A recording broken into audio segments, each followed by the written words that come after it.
le plus grand problème que le monde entier a, c'est le manque d'amour, c'est le problème de manque d'amour.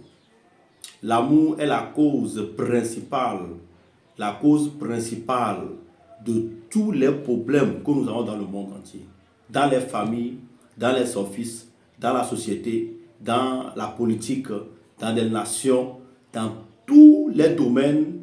Si nous allons résumer les problèmes que le monde connaît en un seul point, ce serait un problème de manque d'amour. La puissance de l'amour. La puissance de l'amour. Bien-aimés frères, bien-aimés dans le Seigneur, Jésus en partant, il nous a enseigné un commandement. Il nous a donné un commandement. Il dit, c'est un commandement nouveau. Je vous donne un nouveau commandement. Les 10 commandements sont là, bien sûr, mais Jésus dit, je vous donne un nouveau commandement. Bien-aimés frères et sœurs, les paroles du Seigneur Jésus ne sont pas à prendre à la légère. La Bible dit dans Galates 5, verset 22, il dit, mais le fruit de l'esprit, c'est l'amour. Le fruit de l'esprit, c'est l'amour. C'est le premier signe. Le premier signe qui montre que quelqu'un est abrité par l'esprit de Dieu, c'est l'amour. Le premier signe qui prouve que quelqu'un a reçu le Saint-Esprit en lui, c'est l'amour. Il y a une erreur que nous commettons souvent, nous qui sommes des chrétiens. Quand quelqu'un naît de nouveau et la personne reçoit le baptême du Saint-Esprit, souvent la personne parle en langue, dans d'autres langues, la personne prophétise, parle en langue, tout ça. Et nous disons souvent que c'est la preuve ou bien le signe que la personne a reçu vraiment le Saint-Esprit, ou bien le baptême du Saint-Esprit. C'est correct, ce n'est pas un mensonge. Bien aimé, mais de nos jours aujourd'hui, cette idéologie, cette théologie ou bien cet enseignement est remise en cause. Parce que quoi? La plupart des gens peuvent parler en langue, mais il n'y a aucun petit signe d'amour en eux. Cela prouve que la langue peut être imitée, la langue peut être fabriquée, donc on ne peut plus avoir l'assurance pour témoigner, l'assurance pour conclure automatiquement que quelqu'un qui parle en langue a reçu l'Esprit de Dieu. Non. Dans Romains 5, verset 5, la Bible dit que Dieu a répandu, l'amour de Dieu est répandu dans nos cœurs par le Saint-Esprit qui nous a été donné. Donc l'amour de Dieu est répandu dans nos cœurs par l'Esprit de Dieu qui nous a été donné. Donc, selon l'enseignement de Romains 5, 5, il dit le premier signe, le signe qui montre que quelqu'un a reçu l'Esprit de Dieu en lui, c'est que la personne manifeste l'amour. C'est pourquoi le premier fruit, ou bien le premier élément que Galates 5, verset 22 a cité, il dit, mais le fruit de l'Esprit, c'est l'amour. Romains 5, 5 dit, l'amour de Dieu est répandu dans nos cœurs par l'Esprit de Dieu. Donc si l'Esprit de Dieu est en nous, alors automatiquement l'amour est répandu dans nos cœurs. Nous pouvons manifester l'amour. Il y a un verset vraiment qui me donne à réfléchir. La Bible dit dans 1 Jean chapitre 4, le verset 7, verset 8, il dit que Dieu est amour. Dieu est amour. Si Dieu est amour et si nous disons que nous avons Dieu en nous, automatiquement c'est que nous avons l'amour en nous. Ça c'est une équation, c'est une conclusion très claire. Dieu est amour et nous disons que nous avons Dieu en nous. Dieu est en moi. Dieu est en moi. Si Dieu est en moi et si Dieu est vraiment amour, ça dit qu'automatiquement, je dois avoir l'amour là en moi. Et quand nous parlons de l'amour, la plupart se posent des questions. Bien aimé, il y a 5 ou 6 types d'amour. 5 ou 6 types d'amour. Le type d'amour dont nous parlons ici, c'est l'amour divin. C'est l'amour vrai. L'amour qui ne périt pas. L'amour qui n'a pas de conditions. Mais il y a 6 types ou 5 types d'amour. Si vous faites les recherches, vous pouvez les trouver. Mais je peux te citer rapidement quelques types d'amour. L'amour philéo-philia. L'amour philéo-philia, c'est l'amour amical.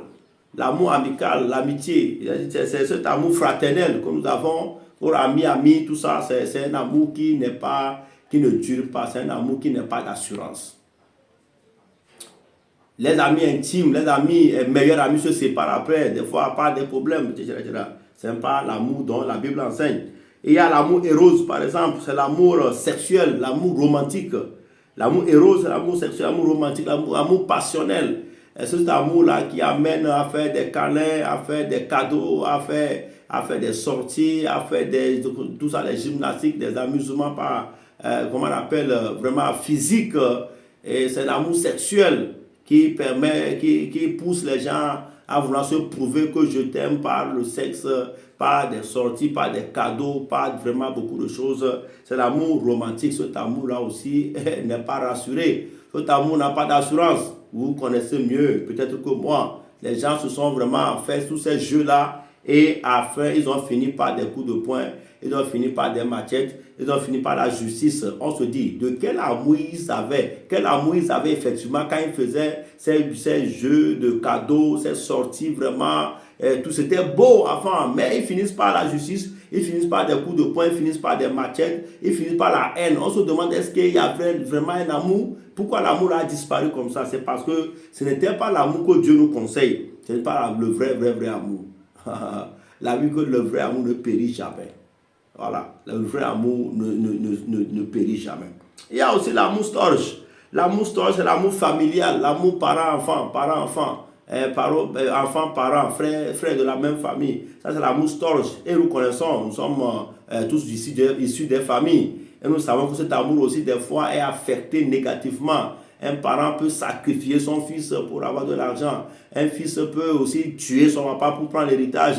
Alors qu'il y a l'amour storge qui est normalement un amour serré, qui est vraiment un amour vraiment inné, un amour qu'on n'a pas fabriqué, qui est vraiment issu d'un lien sanguin. Mais ça aussi a des problèmes des fois. Ensuite, il y a l'amour pragma. L'amour pragma, c'est l'amour pratique et engagé. L'amour mature, basé sur des objectifs.